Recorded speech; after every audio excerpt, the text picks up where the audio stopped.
இப்போது புதிய அறிமுகம் ஆச்சி ஹோட்டல் சாம்பார் 50 கிராம் ரூபாய் 20 மட்டுமே.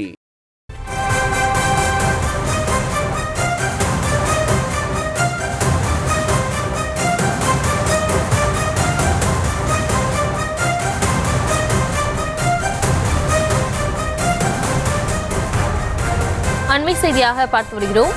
திண்டுக்கல் மாவட்டம் சிறுமலை தனியார் எஸ்டேட்டில் என்ஐஏ அதிகாரிகள் ஆய்வு மேற்கொண்டு வருகிறார்கள். டெட்டனேட்டர்கள் கொண்டு குண்டு உருவாக்கும் இளைஞர் உயிரிழந்ததை அடுத்து என்ஐஏ அதிகாரிகள் அங்கு ஆய்வு மேற்கொண்டு வருகிறார்கள். அது தொடர்பான அண்மை செய்தியை பார்த்து வருகிறோம். இது குறித்த கூடுதல் விவரங்களோடு இணைகிறார் செய்தியாளர் பிரேம்குமார். பிரேம்குமார், வணக்கம். விவரங்களை வழங்கலாம். பிரியங்கா, திண்டுக்கல் மாவட்டம் சிறுமலை வனப்பகுதி சாலையில் 17வது கொண்டை ஊசி வளைவு அருகாமையில் உள்ள வனத்துறைக்கு சொந்தமான கண்காணிப்பு கோபுரம் அமைந்துள்ளது. இந்நிலையில் கண்காணிப்பு கோபுரத்திற்கு அருகே உள்ள தனியார் எஸ்டேட்டில் நேற்று அடையாளம் தெரியாத ஆண் சடலம் ஒன்று அழுகிய நிலையில் கிடப்பதாக போலீசாருக்கு தகவல் கிடைத்தது. இதனையடுத்து சம்பவ இடத்திற்கு சென்ற போலீசார் இறந்த உடலை மீட்டு திண்டுக்கல் அரசு மருத்துவக் கல்லூரி மருத்துவமனைக்கு பிரேத பரிசோதனைக்காக அனுப்பி வைத்தனர்.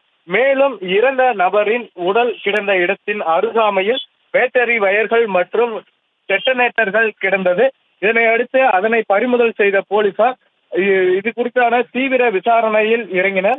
இந்த விசாரணையில் இறந்த நபர் கேரள மாநிலம் இடுக்கி பகுதியைச் சேர்ந்த சாபு என்பதும், அவர் கடந்த 3 நாட்களுக்கு முன்பு கேரளாவிலிருந்து 10 டெட்டனேட்டர்களை எடுத்து திருமலை பகுதியில் உள்ள தனியார் எஸ்டேட்டில் தங்கி இருந்தது தெரிய வந்தது.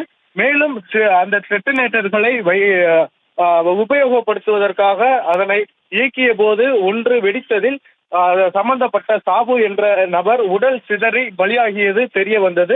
இதனை அடுத்து அதனை கைப்பற்றுவதற்காக அங்கு சென்ற போலீசார் அதனை கைப்பற்ற முயன்ற போது மேலும் ஒரு டெட்டனேட்டர் வெடித்ததில் 2 போலீசார் மற்றும் ஒரு வன ஊழியருக்கு காயம் ஏற்பட்டது.